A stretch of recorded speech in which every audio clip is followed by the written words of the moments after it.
All welcome back to my channel. So ఈరోజు topic వచ్చేసి determinants of demand. So demand యొక్క determinants ఏమేమి ఉంటాయి అనేది ఈ వీడియోలో అయితే డీటెయిల్గా తెలుసుకుందాం.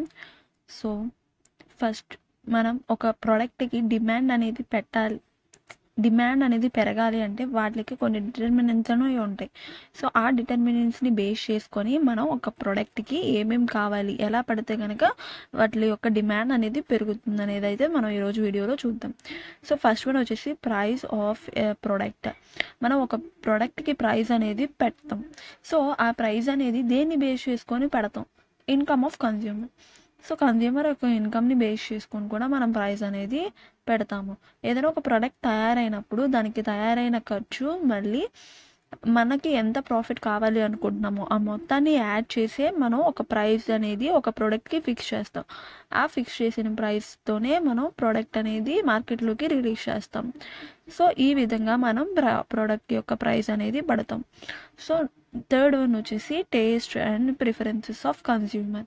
మనం ఎప్పుడు కూడా కన్జ్యూమర్స్ని బేస్ చేసుకొని మన యొక్క కన్జ్యూమర్ యొక్క ప్రాఫిట్ని కానీ వాళ్ళ యొక్క టేస్ట్ని కానీ అలా కొన్ని ఉన్నాయి, అవన్నీ కూడా చూద్దాం. అలా డిఫరెంట్ వాటిని బేస్ చేసుకొని మనం ఒక ప్రోడక్ట్కి ఏమేమి కావాలనేది అయితే ఆ ప్రోడక్ట్ వాళ్ళ యొక్క ప్రిఫరెన్సెస్ అన్నీ కూడా తెలుసుకొని మనం ఒక ప్రోడక్ట్కి ఏమేమి కావాలో అవన్నీ యూజ్ చేసుకొని ఒక ప్రోడక్ట్ అనేది తయారు చేస్తాం. సో అందులో taste and preferences of consumer అనేది కూడా ఒకటి. సో కన్జ్యూమర్ యొక్క వాళ్ళు ఎలాంటి టేస్ట్ని ప్రిఫర్ చేస్తున్నారు అనేది కూడా బేస్ చేసుకొని ఒక ప్రోడక్ట్ అనేది తయారు చేస్తాం.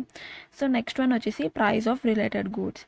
రిలేటెడ్ గూడ్స్ అంటే సేమ్ ఫర్ సపోజ్ ఈ పెన్నే ఉంది. ఈ పెన్ అనేది వేరే కంపెనీ వాళ్ళు కూడా తయారు చేస్తారు.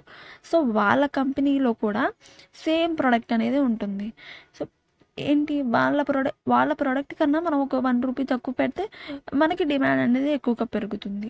సో బట్ ఇక్కడ ఏం చూసుకోవాలి, మనం క్వాలిటీలో ఎలాంటి చేంజ్ అనేది ఉండకూడదు.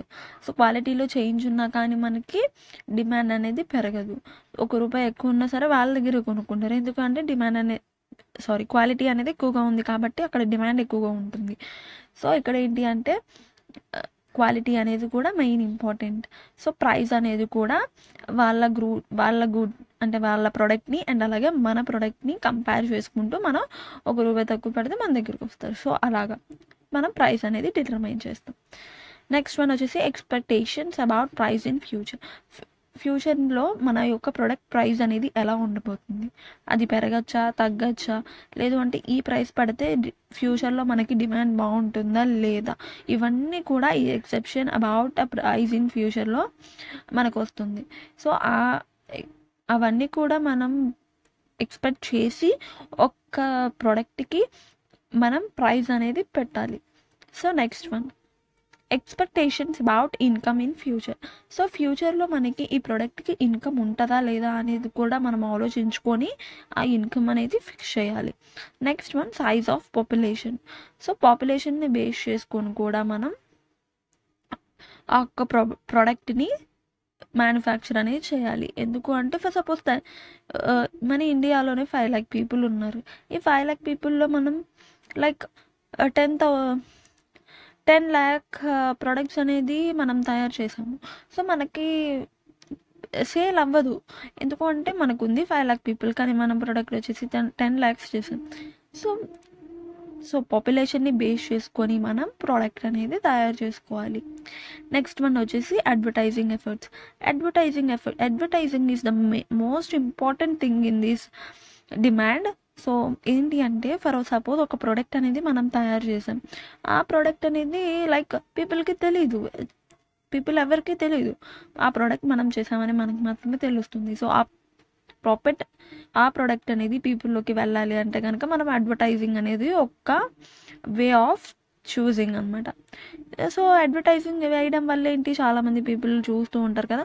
సో ఎప్పుడైనా మార్కెట్కి వెళ్ళినప్పుడు వాళ్ళు లైక్ ఏం కొనాలో తెలియకపోయినా కానీ ఆ ప్రోడక్ట్ చూడగానే వాళ్ళ మైండ్లో ఫిక్స్ అయిపోయి ఉండిద్ది. ఆల్రెడీ చూసి ఉంటారు కాబట్టి వాళ్ళ మైండ్లో ఫిక్స్ అయిపోయి ఉండిద్ది. సో ఆబ్వియస్గా ఏదైనా ఛాన్స్ ఉంటుంది అది తీసుకోవడానికి. సో అలాగా అడ్వర్టైజింగ్ ఎఫర్ట్స్ అనేది కూడా ఈ యొక్క డిమాండ్లో యూజ్ అవుతాయి.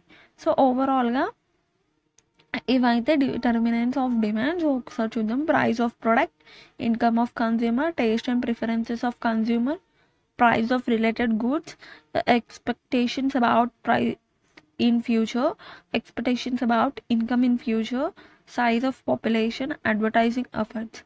సో ఓవరాల్గా ఇదే. సో మీకు కానీ వీడియో నచ్చినట్టయితే నా ఛానల్ని సబ్స్క్రైబ్ చేసుకోండి అండ్ అలాగే మీ ఫ్రెండ్స్కి కూడా షేర్ చేయండి. Thank you.